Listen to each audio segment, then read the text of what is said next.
മലയാള സാഹിത്യ സമിതി പ്രഥമ സാംസ്കാരിക പുരസ്കാരങ്ങൾ പ്രഖ്യാപിച്ചു.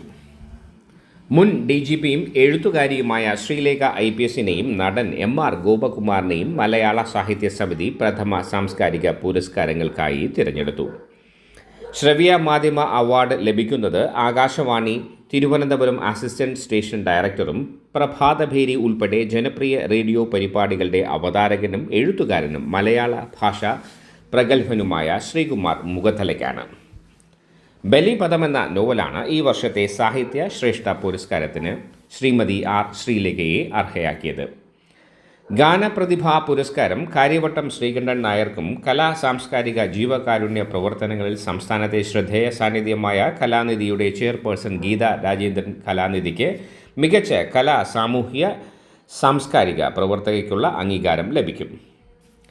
ഏറ്റവും മികച്ച പ്രാദേശിക വാർത്താ ചാനലിലെ ജനസ്പർശ പ്രോഗ്രാമുകൾക്ക് bureau chief Shrimati H Honey, മികച്ച സാമൂഹിക പ്രതിബദ്ധതയുള്ള റിപ്പോർട്ടിങ്ങിന് സുജിലാൽ, KS റിപ്പോർട്ടർ കേരള കൗമുദി 7 ഭാഗങ്ങളായി പ്രസിദ്ധീകരിച്ച കരയുന്ന കരമനയാർ എന്ന പരമ്പരയ്ക്ക് അവാർഡ്.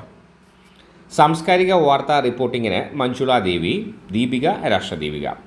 ദൃശ്യ മാധ്യമ ശ്രേഷ്ഠ പുരസ്കാരം Mathrubhumi news Jayalakshmi PJ, sub editor Mathrubhumi news. സംഗീത സംവിധായികയും ഗായികയും കലാനിധി പ്രതിഭയുമായ ശ്രദ്ധ പാർവതി, സംഗീതം പ്രവീൺ ഏണിക്കര, ഛായാഗ്രഹണം എന്നിവർക്കാണ് സാഹിത്യ സമിതി പ്രഥമ പുരസ്കാരങ്ങൾ. കലാ സാമൂഹിക സാംസ്കാരിക വിദ്യാഭ്യാസ മേഖലകളിൽ മികവ് തെളിയിച്ച മലയാള സാഹിത്യ സമിതി അംഗങ്ങളെ വേദിയിൽ ആദരിക്കും. വാർഷിക ആഘോഷവും പുരസ്കാര സമർപ്പണവും മീഡിയ അവാർഡ് ദാനവും 2024 നവംബർ 24 ഞായറാഴ്ച ഉച്ചയ്ക്ക് 2 മണിക്ക് ചിത്തരഞ്ജൻ ഓഡിറ്റോറിയം, തൈക്കാട് ഗവൺമെൻറ് ആശുപത്രിക്ക് സമീപം, തൈക്കാട്, തിരുവനന്തപുരത്ത് വച്ച് സമർപ്പിക്കുന്നതാണ്.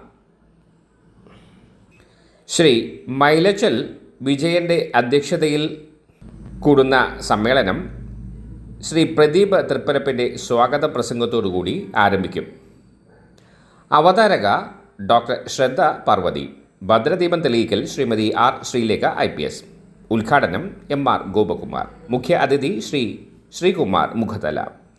മഹനീയ സാന്നിധ്യം ശ്രീ കാര്യവട്ടം ശ്രീകണ്ഠൻ നായർ, ശ്രീമതി ഗീത രാജേന്ദ്രൻ, കലാനിധി ചെയർപേഴ്സൺ, കലാനിധി ട്രസ്റ്റ്.